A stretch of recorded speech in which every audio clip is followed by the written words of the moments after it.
Nuusadeeni akkatti dhaabbatee hohollachuu jiru namuu bakka dhaabbatu bishaan fudhatee hafe jaarsa hayya dhufee jaabir boksiidhaaf tumuu eegaleen maaltu jaartii tiyya si geesse maaliif jaartii tiyya manaa fuutee ooyiruu fi baadiyyaa keessa maaliif fidatta jeetumuu eegale hogsa maama sabriyaa jetteen tasgabbaa'ii inni naaf hin finneetii fira biraatiin naaf fide jettee hoggusaan usnuu jidduu hin seenin jeenisiidhaanis tumuu eegaleen jaabir rifatee firraa hin dhorku lakkii ilmaa deera xiyyaa akkasii mitiisii manarraa baafattee deemuu jirtu arkeetiniin as fide siifiin eeguu ture malee anaa fi sii jidduu wanni takka illeen hin jirtu jeen. Achi booda jaarsa xiyyaa akkatiif duuba deebiitiin qawwee harkaa qabu ture akkatiif duuba deebi'ee qawweetti ol qabee dhahuudhaaf hoggaa inni jiru dhaqeetiin fiigee isaa fi qawwee itti mammarameetiin jeen badii tiyyaaf jettee nama biraa hin ajjeesin anaatitu manarraa bahe miila xiyyaanin manarraa bahe inni manarraa nan baasne anaa karaa deemuu jiru qabee as na fide jeen hogusanii anatti as garagalee kabala gurra keessa na dhaheen. Lafatti kabala dhaabbachuutiin jira yeroo san kabala inni na dhahe irraa kan ka'e lafatti kufeen akka qabeena ol kaasee ammasas kabalaa na deebisee na tumuu eegale akkaan laatee fi akkaan garaa qabuu irraanfatee jiraan akka dhiiraa wajji wallolutti na tumuu eegale.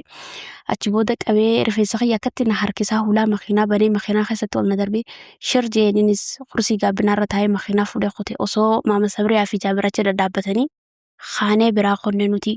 Hogosaniin makiinaa hoggaan ibseen booda rabbii jiina najjeesin maaliin balleesse obboleeyyan kiyyaa waa ajjeese malee ka'anii waan takka illee hin balleessine ilmoo tiyyeeta garaa jirtu tanaaf jiitii naa rifadhu ilmoon tiyyeetu maal balleessite ganaa addunyaa irra hin dhufne jeetiin nutti wayiwaachuu ture nuqsannaan jee ani intalti tiyyaa kanzal tan amata tarba jirtu tan dilii hin qabne hoggaa obboleessa kiyyaa ajjeesu isiin dilii qabdiinaan jee kusaniin jeen duba waynaan obboleessa kiyyaa ani jaartiteetiin jeen usanaan jee us jaartii naaf hin taatuti usitii adabadhu taayinaan jee haya jedhin farraa usee taa'u ture makiinaa akkamitti oofa makiinaa qilleensarra anaa fi inninu makiinaan wahitti bu'ee waliin garagaluun sodaachuu ture achi booda na oofee magaalaan hin geessineen baadiyyaa sanii miti baadiyyaa biraa takka na geessee mana tokko dura na dhaabeen hogusanii shir jee dhufee hulaan irraa banee hogga bu'inaan jee hogusanii dide horsitti gadin bu'u jee wahuma lafa na dhaabeen ajjeesu deemu na fakkaate gadin bu'u jeetiin hogusan hoottu nurraa gabbinaan jee akkatti rifeensa na qabee harkisee ganna buusee mana dura dhaabinee sana hulaa banee akkatti kursiilee takkaatu mana san keessa jiraan akka fuudhee kursiirra na darbe humnaan akkatti kursiirra na darbeen achi booda kursiirratti akka kaleedhaaniin kursiirratti kofee dhukkubbii hedduu na dhagaameetumaan achumaan miira xiyyaa achitti naaf booda achitti hin gaggabeen yeroon san yeroo asrii turteeni galgalaan miira xiyya naaf deebi'ee aaraatitu funyaan xiyya seena hoggaaniifin akkatti ija madandhu inni mana keessan jiru garuu kursii biratti akkatti ibidda shideetiin qawween isaatii fi bilbilaa fi qulfii makiinaa akkatti achi bira jirtiin hogusaniin hoggaaniif akka inni najjeesan hoggaaniifin arkee akkanuma firraaciisee akkanuma gaggabeetee hiyyoonii fi ammaan tana haadisee ajjeesuu malaa jeetiin firraaciisuu itti fufee garuu suutatti noqodee ilaaluu ture tara takka mana keessa ol deebi'e ala roobaan roobu jiraan tara takka mana keessatti ol deebi'e tara takka haalatti gabbaa akkan shirshir ja'an hoggusaniin gizeenii fi inni haalatti gabbee ka'ee fiigeetiin bakka ibidda biraa dhufee bilbila lafaa ol fuudheen hoggaan bilbila namaan irratti godhaduun qabu hoggaan bilbila lafaa ol fuudhe bilbila faamiliitii yaa hin qabu. Yoon jaabir irratti dawwalee jaabir ni ajjeesaan achi booda bilbila firraa lafa kaayetiin qawwee fuudhee kursii hedduutu bakka san jiraan kursii san keessatti dhokaysee bootaatti deebi'ee firraa ciisuu eegalee hoggaanii fi karaa kilaasii ol deebi'ee qawwee isaa ibidda biraa hoggaa dhabe dhufee kabala gurra keessa nadheetiin fa'ida fitinaa kan naan jeeqsanii fiigee bakkaan qawwee itti dhokaysee baasee kanneef maaltu meeshaa tiyyeessi geesse amma booda waan keenya duraatu kinaan jee akkasitti galgala sana achi bullee garam hoggaaniif hin hirribaa ka'e. Hoggaan hirribaa ka'een uwwiseeffadha jee fuula kiyya kaleen atumaa oolee fuulli kalarrii hundi na jijjiiramee na iitee bakka hundi akka nama madootee jirtiin achi booda laftinis qabbana turteen halkan roobaa waan buleef bishaan qabbanaa waa subii gizee nu uwwiseeffadha jee akkatti bishaan gizeen akkatti fuula kiyyaan xuqu akka nama ibidda fuularra naqanii akkasitti na gubachuu turan uwwiseeffadheetiin ofirraa salaatee du'aayii gordee yaa rabbi harka isaa nan ajjeesin yaa rabbi anaaf ilmootii harka isaatiin nan ajjeesin jee du'aayii gordee achi booda ganama naan jee hayi manatti gallaa naan jee sandura akkanaan jee yoonii fi akkaan manatti gallu yoonii fi feete ilmootee akkaan ajjeesiif ilmooteetu waliin ajjeesee akkaan isin awwaalu yoonii fi hin feene sharxii takkanaaf galu naan jee hayaan jee akkanaan jee ilmootee akkaan gizeenii fi ati dhalte gizee ati akkasitti dhalte ilmootii sirraa fudheetiin siisii haa faamilee haa jala deemta ilmootii ummaatii fi obboleettii tiyyatee kana dha isaan tunaaf dhudus takkaammoo siif ilmooteetu waliin ajjeesan naan jee yoonii fi sharxii kana naaf hin goone haya waan feeteen siif godhaatii naaf hin jennu kusan naan jee halaa intalaa deera keetii naan jee halaan tan jireenya kiyya akka baduuf sababa naaf taate halaadhaa wajjin ha'een wallola qabna beekteen hafi halaan halaadhaa wajjii halaadhatti dhedhehaadhu dhiifama gaafadhu isiidhaa wajji walitti araaramiti isin taadeera khiyyaati isin quba qabdiiti bakka faamiliin kee jiran abbaa isiidhaa haa gaafattuuti isiidhaa wajji walitti dhiyaadhuuti bakka faamiliin teessis jiran keessaa baasii naan jee yoon ifin faamilii tee arkadhe akkaan faamilii teetii wajji wal qunnamu yoon agooti isin dhiisa naan jee hubusaniin jeen faamiliin tiyya maal balleessite duba caasim qofaatitu isinirraa waa ajjeese ummaan tiyyaa fi abbaan kiyyaa fi haazii maal balleessanii jennu kusanaan jee us naan jee isaan hundaa'uuniin ajjeessa isaan hundaa'uuniin fixaate akkas godhi naan jee hayaa jeera akkasitti fuudhee kara manaa deebineen hoggaanii fi manatti deebinu mana haboolee tiyyaa fi tan jaarsasii irraa ajjeesan sanii fi haboo tiyyaa fi obboleeyyan isaa kan shamarranii isaan hundinuu akka adda dhaabbatanii hoggaanii fi naannoo seenu ija adawwiitiin akka na ilaalu turan ani uffataan maama sabriyaa bira uffadhe kalee na tumee guutaa ka horofa keessa na darbee na tum ture ani guutuun fuulli kiyya karallee jijjiiramee fuulli kiyya na iitee uffanni kiyya xurii nama qabrii keessaa baheen fakkaadhaan hoggaanii fi mana dhufu isaan hundinuu akka dhadhaabbatanii ija adawwiitiin ilaalu turan garuu isaan natti hin dubbanneen tan jaarsisii irraa du'e jaarsisii dura ajjeesan saniin nawwaal tan ja'amtu saniititu meelaal bineensa waan isin fakkaattu waan fakkaattu if laalimee fuula isii meelaal akka itti jirtu huccuu isiidhaa horofni akka itti jiru laal naan jettee muudina irraa qaqqabachuu eegalte ani natumanii qaamni nuuf fayyaa nan qabu haasa'uu siidhaatii fi kananii hunda geeffade fiigaatiin kara kilaasii tiyyaa seenee hulaa keessaan cufadhee achi booda hoggaan daawwitii dura dhaabbadhee daawwitii keessa hoggaan fuula kiyya booyuullee hin danda'u imimmaan ija tiyya keessaa bulleen na dhukkubsaan fuula kiyya madaa fuulli kiyya guutuu na madaawee achi booda sanduuqa xiqqishee dawaa fi humhum keessa jiru santu mana nuuf jira san fuudheetiin akkatti waafitti diddibee ifoo wallaan eegalee nukusan daawwitii gidduu keessatti gizeen iflaalee hedduu qalbii na cabxeetiin hedduu gaddee achi booda taansan halaan hoggaanii fi dhageessee Juliet argamteetiin jirti baatii lama booda mana deebitee jirti hoggaa dhageessi fiigaa dhuftee kutaa kiyya dura dhaabbachuu kutaa tiyya dura dhaabbattee naan jette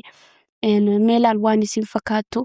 jireenya kiyyaa fi kan khatibii kiyyaa balleessi jireenya kiyyaa fi kan jaalallee kiyyaa balleessite anaa fi jaalallee kiyyaa adda baaste rabbiinis akkasitti jireenya kiyya balleessi meelaal waan fakkaatu amma kuni fuula namni uummanni ispoortii taphatu irratti barate fakkaata kuni fuula amma naan jettee mudina irra qabachuu turte ani jette dubbachuu hin danda'u elaan dirqiinsaa hibiitti dhihaadhuuti lakkoofsa warra keessanii isii keessaa baasinaan jechuu ture jaarsa kiyyaa firraa dubbachuu hin danda'u firraa loluun hin danda'u halaan intalaadeera kiyyaa taatullee garuu adawwii tiyya takkaffaan isiidha turte achi booda boo'ee waan takka deebisuu hin danda'u akkinaan jettee gizeenii fi akkasitti dhaltee jaarsa keessi hiika ilmoo teetis anaatitti guddifata jaarsa keenya fuudhanaan jettee firrumaa hin booyuu ture kara kilaasii kiyyaa deebiitiin firraa booyuu ture mana guutuu san keessa maama raadiyaa qofaattu naaf rifata tan habootii yarraa guddoo jaartii habootii yarra guddoo haboontii haboon haa ta'uu isiituu irraanfattee jirti guyyaa dura dursotu ajjeesaa aan obboleettii yaasin beeku tanaas haboon ta'uu fi ajjeesaan aan jette maama raadiyaa san qofaattu naaf rifata yoon ifin dhukkubsadhe haa mana geessiti yoon ifin naannolee nama narraa dhoorkiti yoon ifin kushinaaf akkana dhaqe taansanii nandisne tajaarsi irraa du'isanii nandisne wahin adda darbatti na arrabsiti jechaa waan aan jetti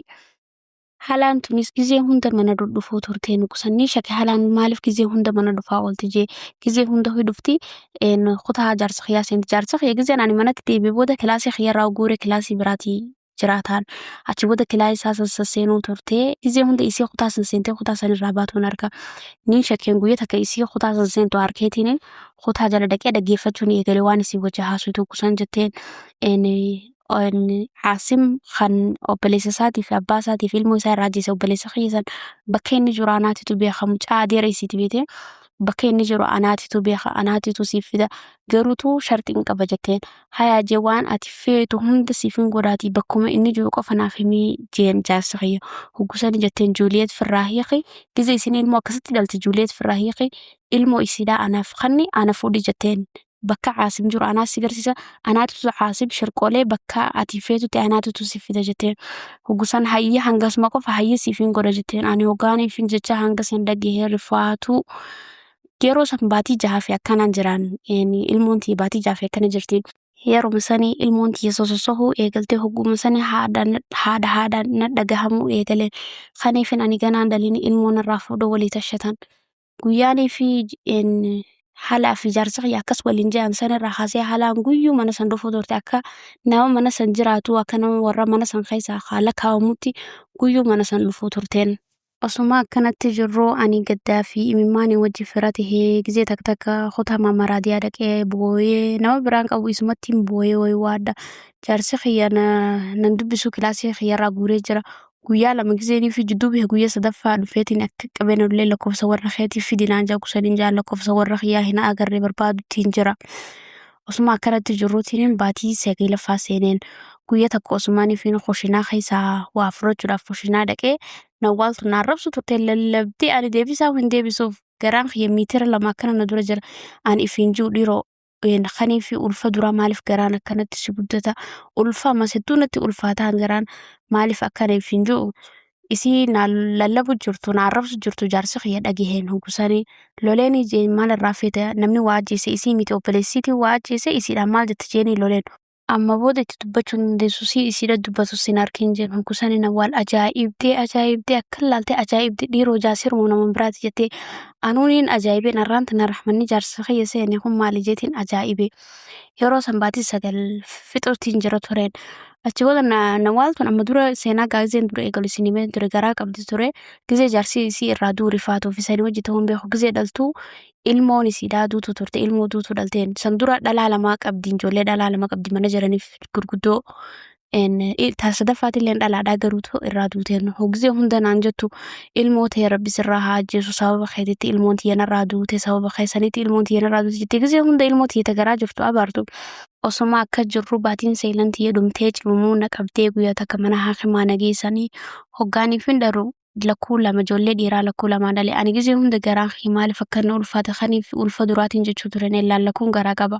ijoollee dhiiraa lamaa dhaleeni Mushtadaa fi Murtadaa jedhaniin maqaa Murtadaa fi Mushtabaa baasaniif achi booda mana haakimaa mamaraadiyaa fi habootiyaa jaartii jaasirii fi ummaa jaasir habootii jiitii fi obboleettii jaasir xiqqishoo takkaatu jiraan ta'u mata kanarra nagaa takka isaan hanga kanaa mana haakimaa na bira jira tureen. Achi booda gizeenii fi ilmoo dhale mana haakimarraa hoggaana basa'anii jettee yoonii fi osoonii fi hin dhalle duratti faamilii kee lakkoofsaanii barbaaddee fiduu qabdanaan jee gizeen dhalle dhukkubbii gizee namni gizee ilmoo takka dhaleef gizee lama dhale takkaa miti dhukkubbiin dabilii taate anaa dhukkubbiin akkasina jirtu san gubbaa yaadaan naa bada amma gizeenii fi mana nageessan ilmoo tiyyanarraa fuudheetiin na hiikaa jeetii yaadda'uu tureen.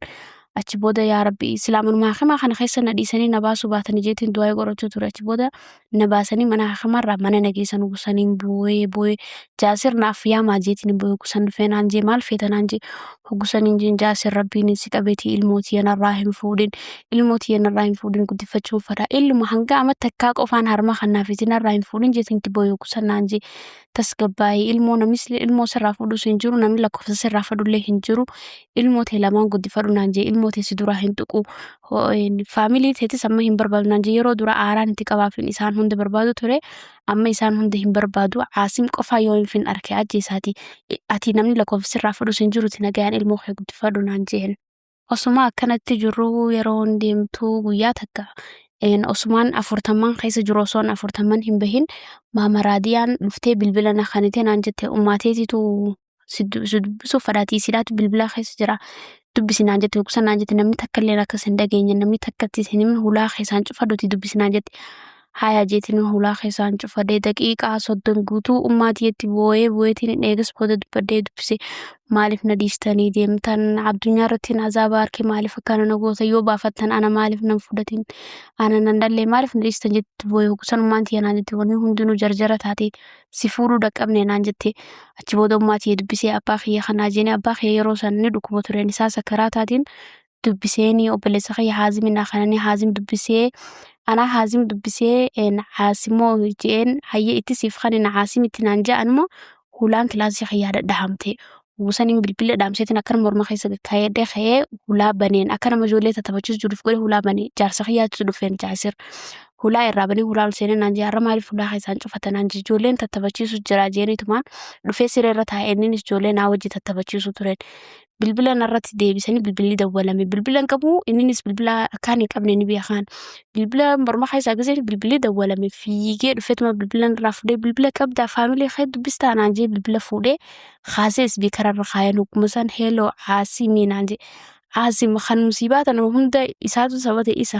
abbaa isaa irraa ajjeesee fi obboleessaatiif intalasaa gizee Haasima akkasitti dhagahe bilbila fuudhee Daawwitii tawaalee taatanatti fuudhee akkanatti galaksee Daawwitii fi bilbiluun waliin caccabanii natummoo eegalee akka guyyaa dursoo gizeenii fi maama Sabriyaa fi Jaabir biraan fuudhu natummoo eegalatti akka dhiiraatti aanaa oolmaa yeroo sana 40 hin bahin natummoo eegaleen. Achi booda ijoollee tiyya lamaan fudhee natumee gizeenii fedhaanii iyyi faamilii warri mana keessa jiru guututu nutti as qabamanii narraa qaqqaban. Gizee narraa qaqqaban booda ijoollee tiyya lachuu tokkos harka kanatti fuudhee ka'ee baafate hogguu duraatu bal'abne xiyyaa fi hoggaanii faati ilmoo akkasitti dhalte ilmoo sirraa fuudhuu ture. Amma booda ilmoo ta'ee ijattiin agartu naan jee ilmoo fuudhee ka'ee qote ani gusanii sireerraa gabbu'ee Daawwitii lafatti caccabte san gubbaa jedhee fiigee ka'ee jala qote hoggaanii fi naan fooqirraa kanatti gabbu'u inni makiinaa kaasee qotee jira hogguu maama raadiyaan dhuftee na qaqqabdee harta akkallee hin geessuuti tas gabbaa hinaan jettee ilmootii akkasitti narraa fuudhee ka'ee qote.